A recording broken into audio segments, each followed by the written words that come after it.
short presentations. We have a couple minutes for some questions.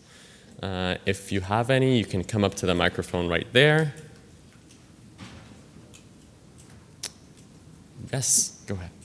Do I have to walk all the way over there? Or you can just say it. Can everyone hear me? It's fine here. Yes. Okay. The last presentation, feel free to answer fast in French if it's easier for you. Can you understand what I'm asking? Yeah, go ahead. Okay, thank you. I'm really curious. We have a similar thing in Alberta called GSAs, Gay Straight Alliance, and a conference summit similar to that, Camp Firefly. I'm curious, was it open only to those who identified as gender and sexually diverse? I use the term gender and sexual diversity. It's just easier than LGBTQ for me. And I'm curious to know, did they have to identify as members of that community, or was it open to all of you as an opportunity to learn about each other? Does that work? Yes. I'm just going to bring that. That's not working, right? Now? Okay, whatever, I'll just plug it. So, yes, well, people don't have to identify as gay, queer, bisexual, whatever. Oh, yeah, it works. So people can just be ally and come. That was a part of my pie charts that I didn't present. They're not in the majority. I would tell you that about 10% of youth who come to our activities or do projects with us identify as straight, but most people do identify as either gay or queer or trans. That's our 3 most popular options, would I say. Otherwise, we also do have GSAs. We try and develop some partnerships with them, but we try to stay as community bound as possible. Yeah. Any other questions? Here. So, it's not on me. So, to all the presenters, can you talk about what your funding sources for?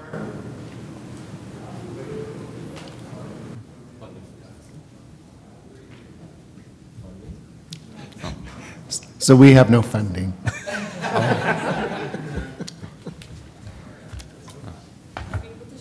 It's again? Oh, I can call them.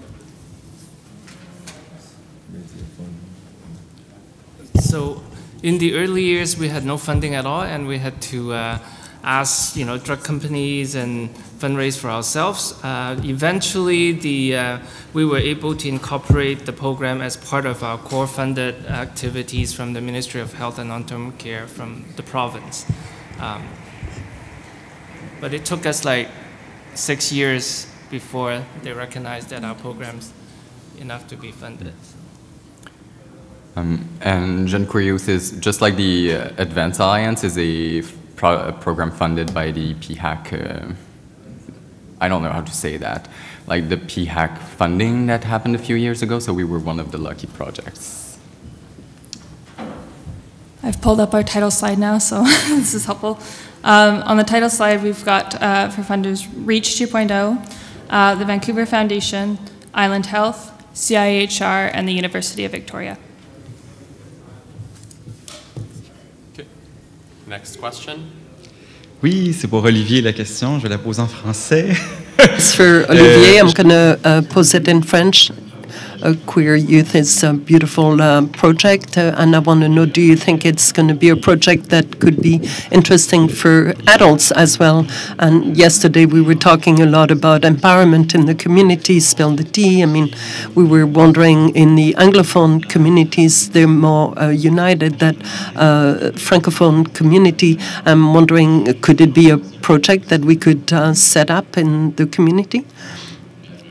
Well, I'm going to answer in case. I hope that it is a program that, an outline of a program that could be created similarly for adults. What I'm wondering is adults, you talk about 20-year-old, I mean, most of our youth is like 20 plus, so I believe there is some interest.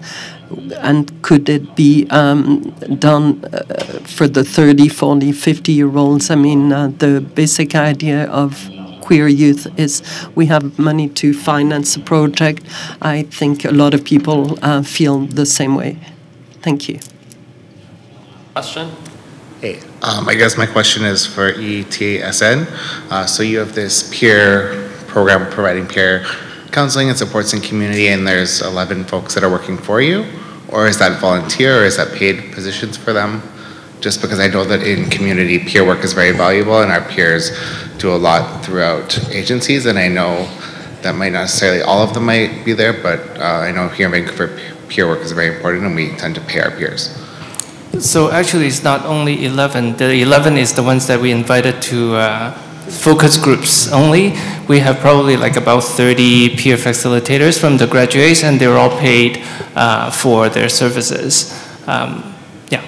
And for the peers that aren't enrolled in your program and they're elsewhere or not working that, are you folks helping them to find other agencies to work with?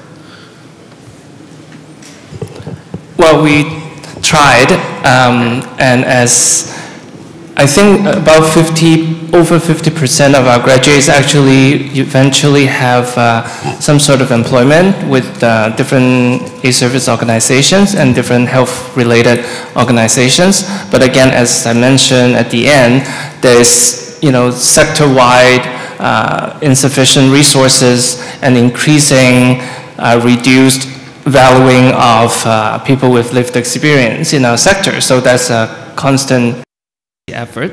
But I think we do have a very high successful rate amongst our graduates of getting, progressive engagement in the sector.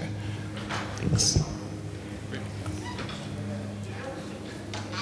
Thank you all for coming, and now it's time for a break.